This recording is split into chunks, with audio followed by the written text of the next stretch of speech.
Ninyi WAWATA kwa namna ya pekee, pongezini sana kwa namna ya utume wenu kama WAWATA ndani pengine ya jumuiya na parokia zenu, ila sintawapongeza nje ya maisha ya kanisa kwa sababu sina uhakika kama mnaendelea kuwa WAWATA wabatizwa ndani ya kanisa Katoliki.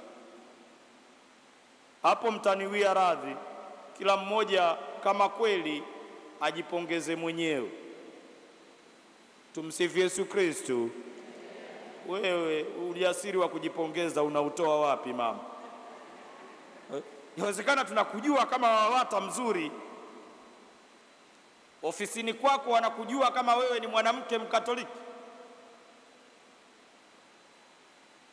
sehemu yako ya kazi wanakujua kama wewe ni mwanamke Mkatoliki. Inawezekana tunakuona una moto kweli.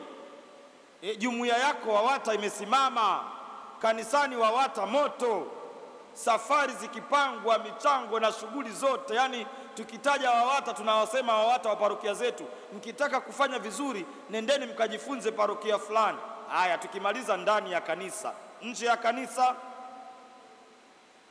nje ya kanisa, sababu tunaweza tukafanya ndani ya kanisa kwa sababu tunajulikana sisi ni wakina nani. Vipi kule ambako hatujulikani sisi ni wakina nani? Tumsifu Yesu Kristo.